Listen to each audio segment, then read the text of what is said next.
Hey everyone, I am here with my beautiful wife, Zoe Nichols, who has joined me, and we're going to talk about this coronavirus, the COVID-19 that's going on, and what is a Christian response in a crisis. So what goes on in a crisis? My beautiful wife here is a psychologist, and why don't you tell us first, sweetie, what happens psychologically when we go through crisis?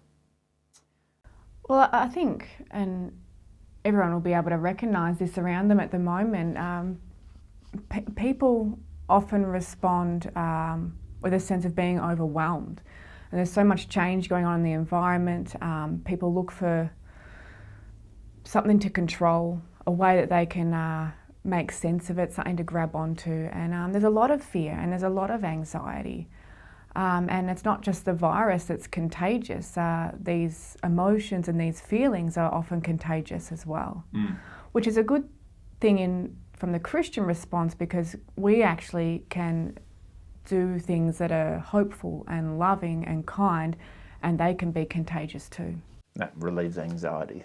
Yeah. I know it's a bit difficult for me, the uncertainty of where we're going and what we're doing, and I like to be doing a lot all the time, as you know, and having this uncertainty is it's difficult. It creates a bit of anxiety. We hate that as humans, don't we? Definitely. Not knowing what's coming. Well, as humans, what we like is consistency, and we like what we call cognitive consistency as well, and that's where things are the same. And we look for patterns that feel familiar and comfortable, even sometimes when they're unhealthy. But that consistency of it and that familiar feeling psychologically is very desirable. It's true. And so when we don't have that in our environment, it can be very unnerving, very unsettling, and and we can be prone to anxiety. Mm-hmm. So the good thing about Christianity is, through Jesus Christ, we should be equipped to deal with crisis. And what I love about Christianity is that at the core of Christianity, there's not a running away from suffering or fear or crisis, but there's actually an embracing of the reality that we live in a decaying world, that there is problems, pandemics happen, and things aren't always going to work out how we would like. Yeah, that's true. I think it's important to note, though, that as Christians, we still feel the emotions that other people feel. We still feel anxiety. We still feel fear at times. We still feel worried about what's going to happen, and concerned for our friends and our family and our nation and our government, our leadership in our nation.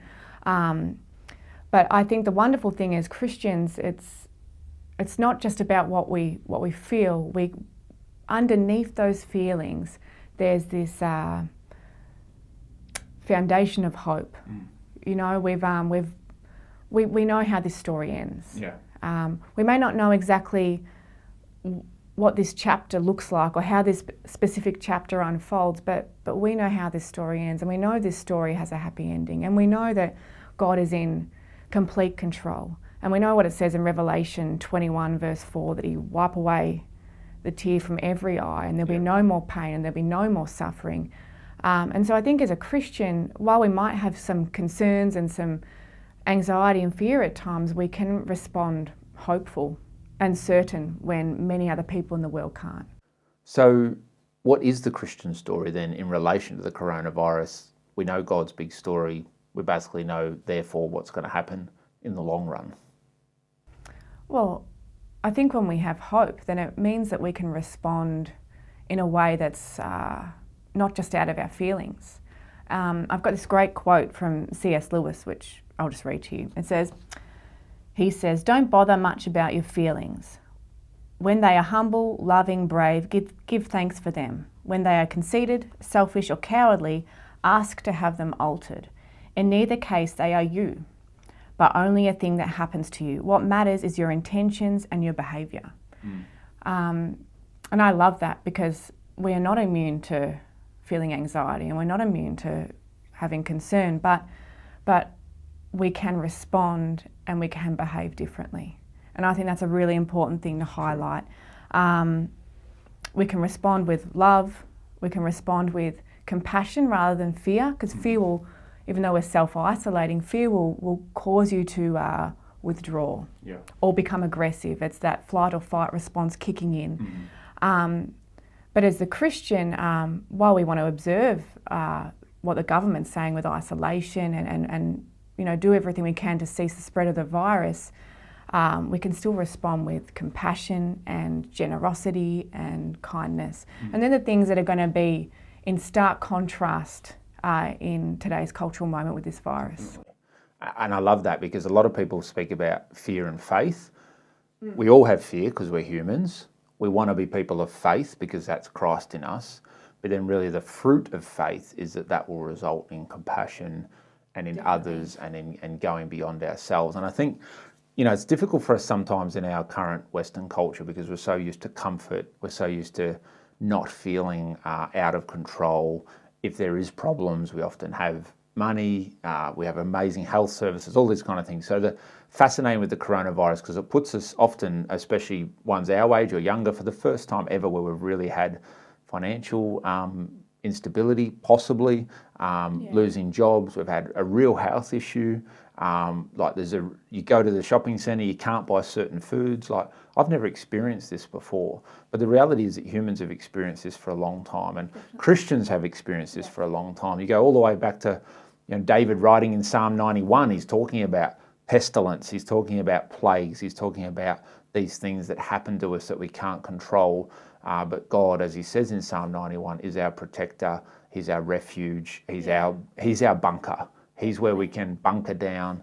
He's our safe house. And as I was looking at this, a lot of commentators, Christian commentators, have been referring to a work by Rodney Stark called The Rise of Christianity. It was written in the 90s, and it's plague and pandemic that actually is one of the ingredients that gave such incredible rise to Christianity in the Roman Empire.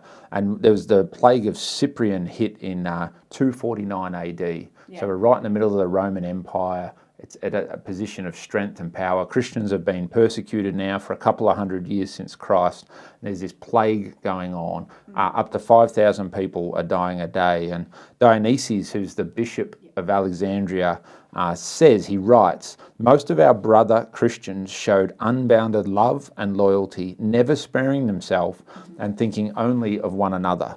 Heedless of danger, they took charge of the sick, attending to their every need and ministering to them in Christ, and with them departed this life serenely happy." Isn't that amazing? "For they were infected by others with the disease, drawing on themselves the sickness of their neighbours, and cheerfully accepting their pains. Many in nursing and curing others transferred their death to themselves and died in their stead." Isn't that amazing? And that just reflects Christ. If you do such for any of these, you've done it for me. Yeah. And this is, I think, the epitome of the Christian response. And we've seen this in the Justinian's plague. A couple of hundred years later, there's 100 million died. That was towards the end of the Roman Empire and Constantinople and the Black Death and the Middle Ages. 100 to 200 million died. And Christians are known for running into plagues and running into crisis and responding in a way that puts their own safety and security second in order to help others. And Christianity is understood as growing exponentially in those early centuries, often because of this response to crisis. The pagans looked at themselves and looked at one another, and there wasn't selfless love and sacrifice and this mindset to cure disease and to find solutions and to help the dying. The pagan mindset was to run for the hills, was to self-isolate, to throw their sick family members into the streets. And I think it's interesting because in times of crisis, you see the best and the worst of humanity. You do. And I think it's a time where you really see what people believe, what their worldview is.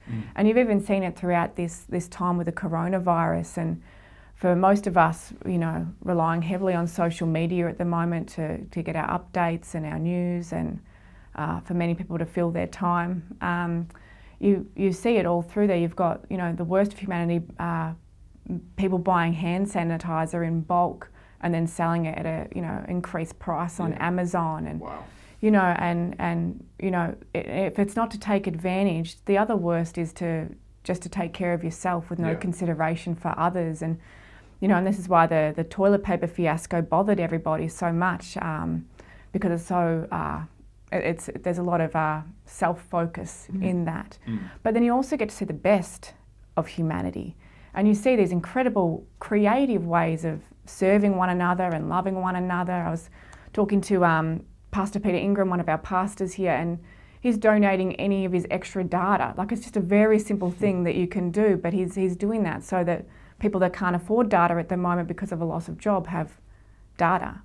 And you see lots of people doing creative things to make sure, people are loved in their community. And I think it's really important as a Christian, and particularly in this issue, because, we're not actually required to run into the plague or run into the virus in the same way that they were with the Ebola outbreak in West Africa, or in the examples that you've given there.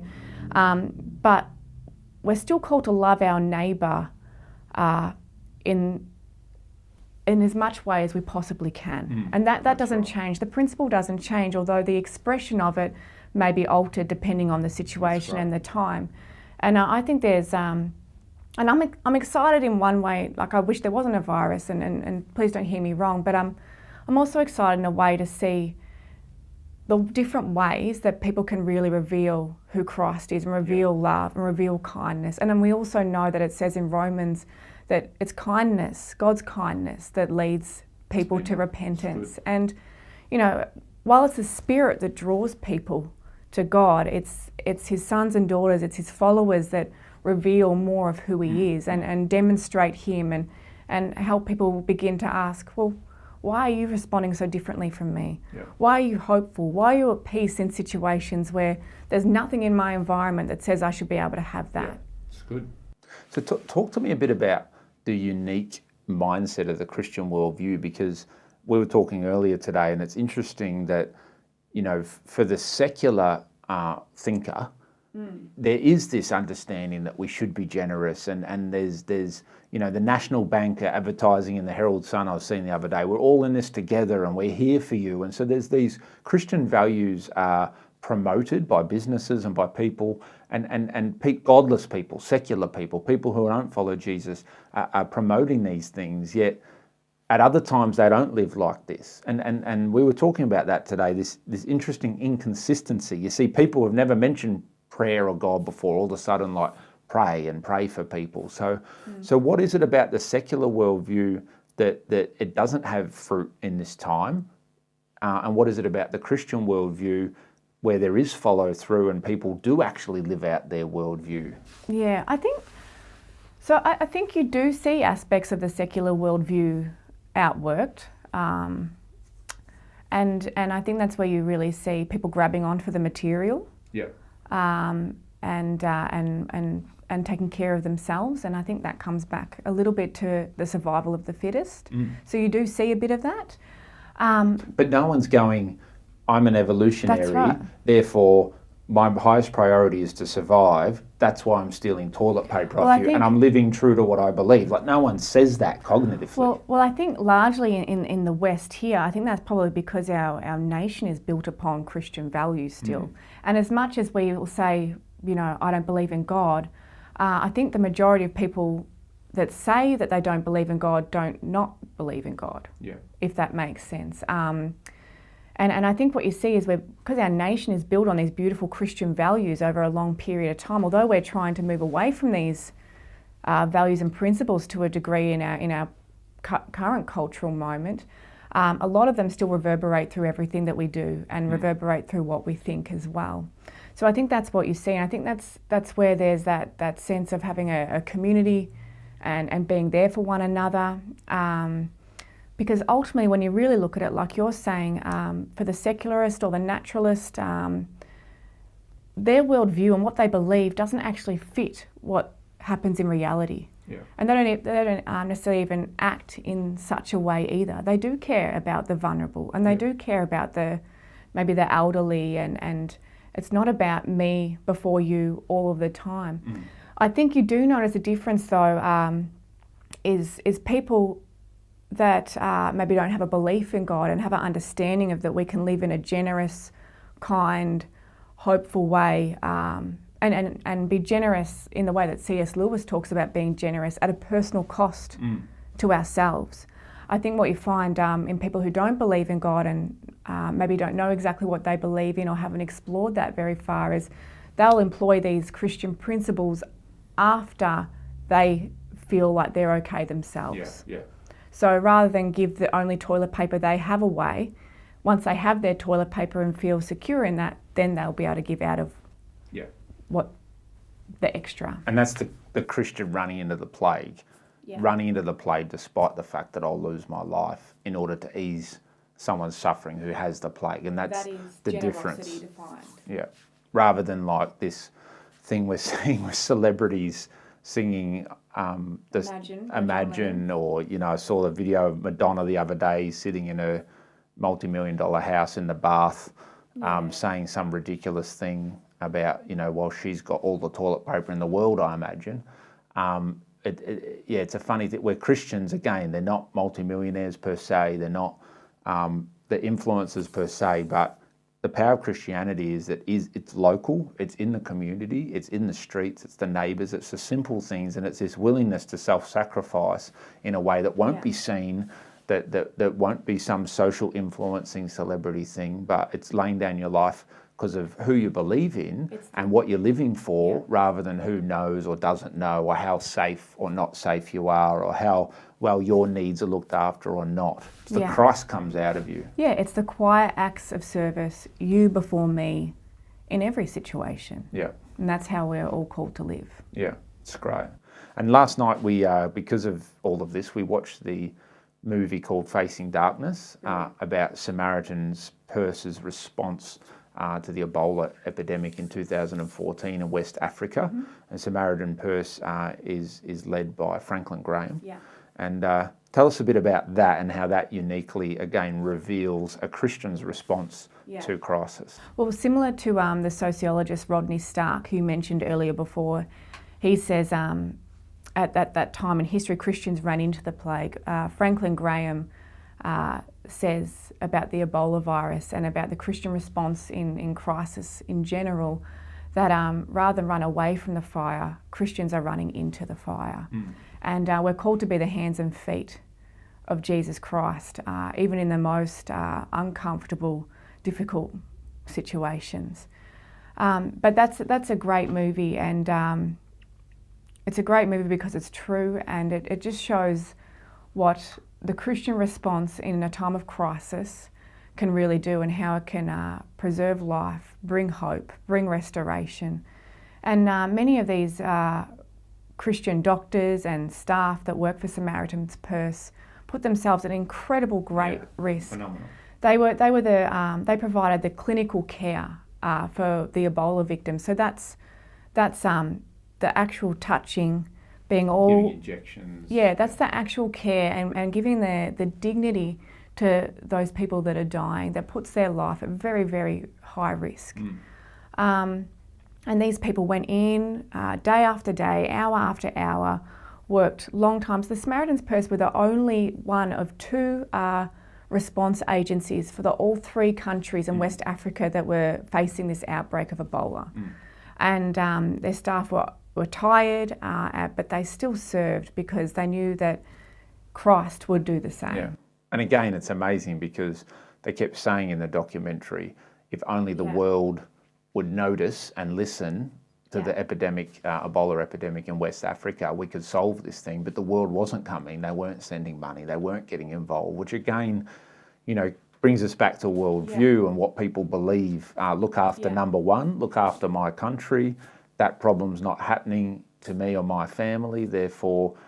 And it's interesting, again, it's Christian organisations getting involved at the forefront of these battles rather than other agencies. And it wasn't really until Dr. Kent Brantley, who was there, actually contracted Ebola with one of the nurses that, and he's an American missionary that was there, that it actually became, got any kind of traction in America, and there was any kind of bigger response. Yeah.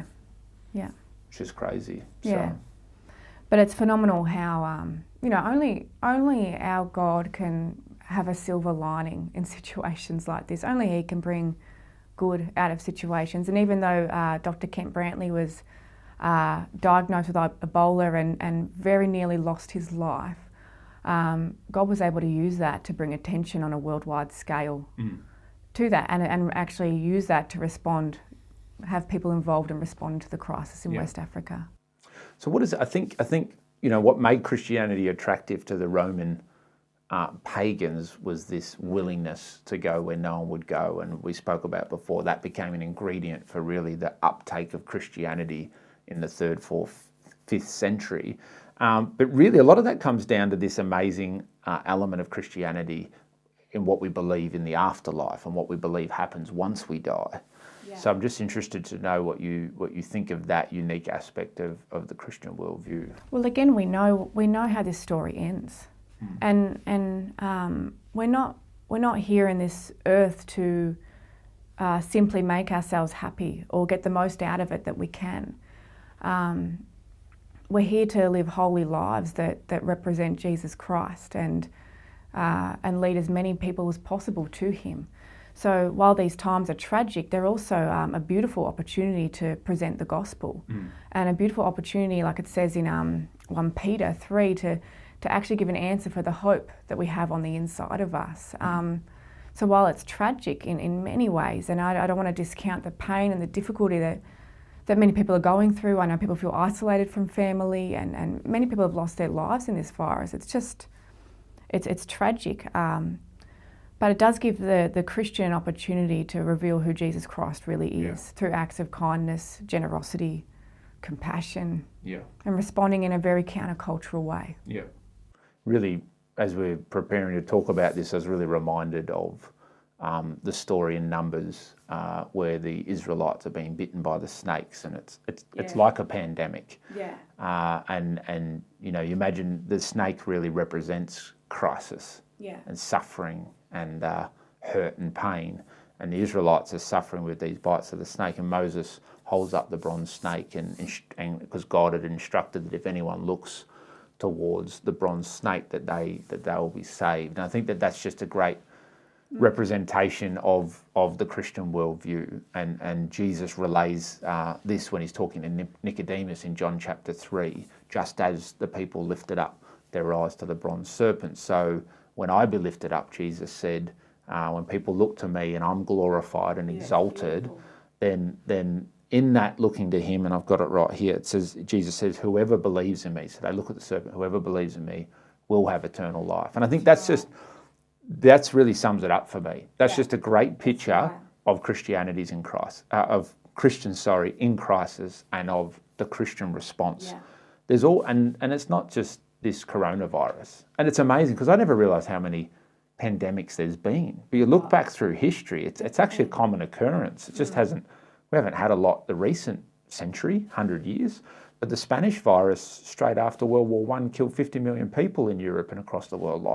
So and we know in normal life, there's always snakes nipping at our heels. There's always problems, interpersonal issues, financial struggles. Christianity doesn't relieve you of the fact that we live in a decaying world. And you said to me today, it's a dying world. Yeah, it's the land of the dead. Is that what you said? Yeah, well, we're in a... we like to talk about the land of the living, but the land of the living really is in eternity, in heaven with our King, and this isn't that. This isn't that.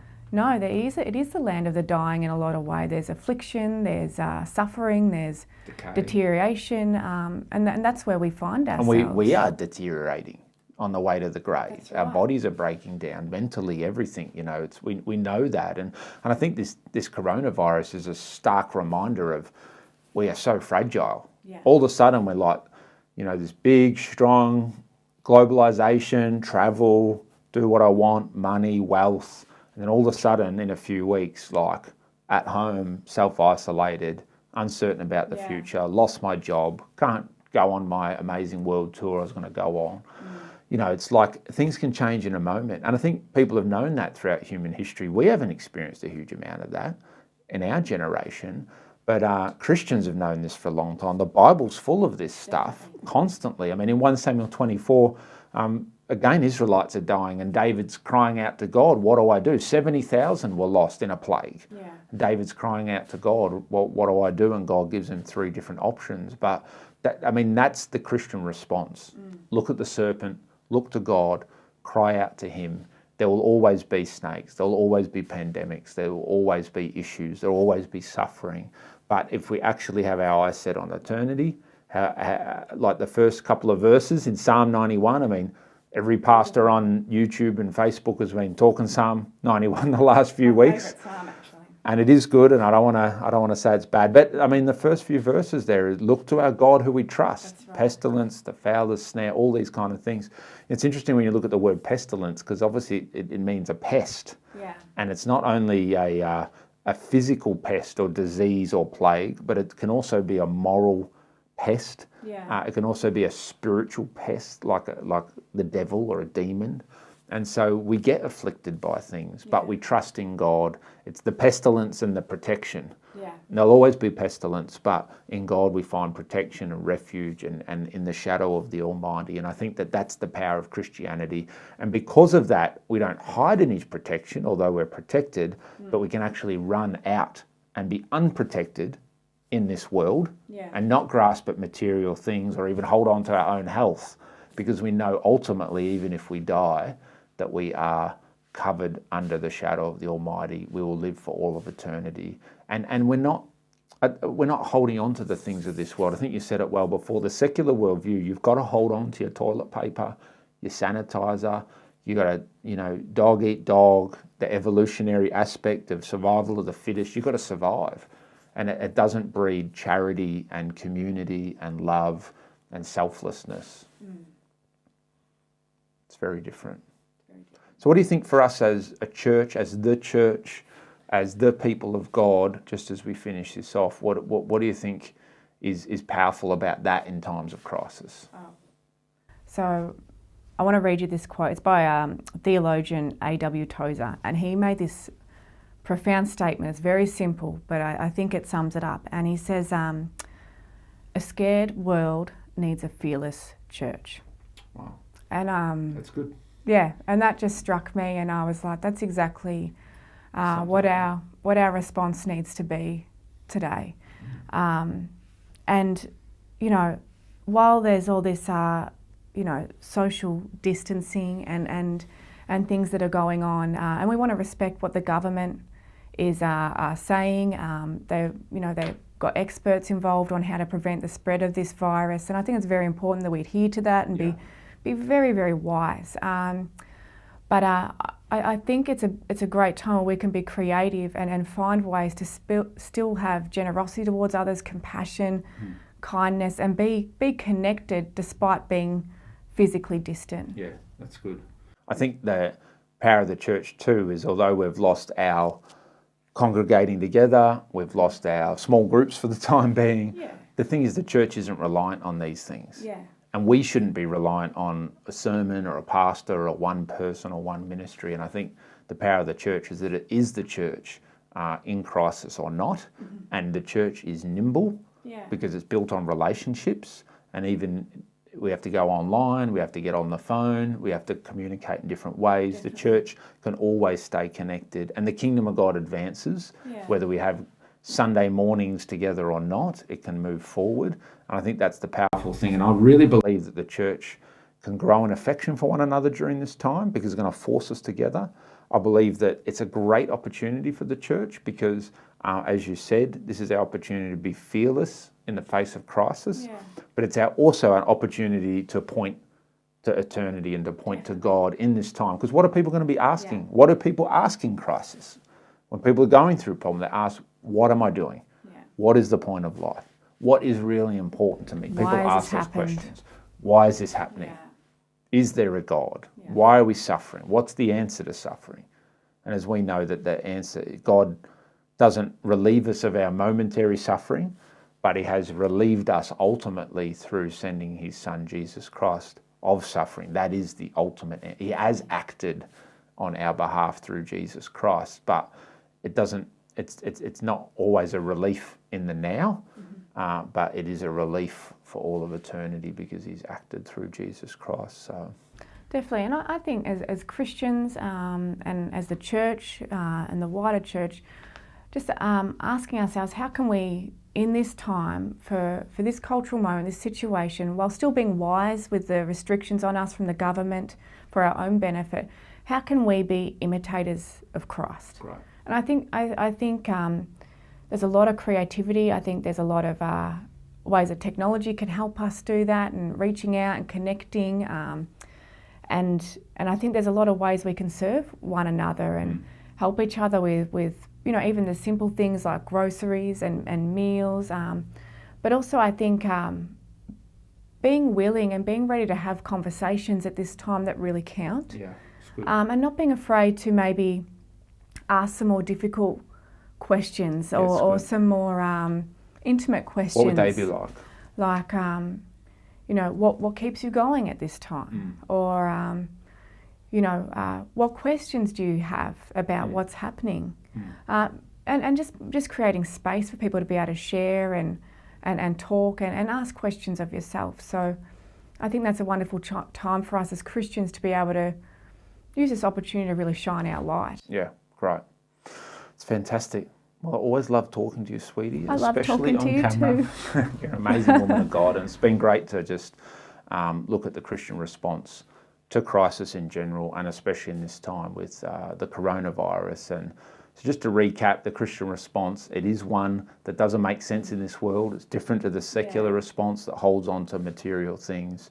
And Christians have been responding in this Christ-like way for 2,000 years now. This is nothing new.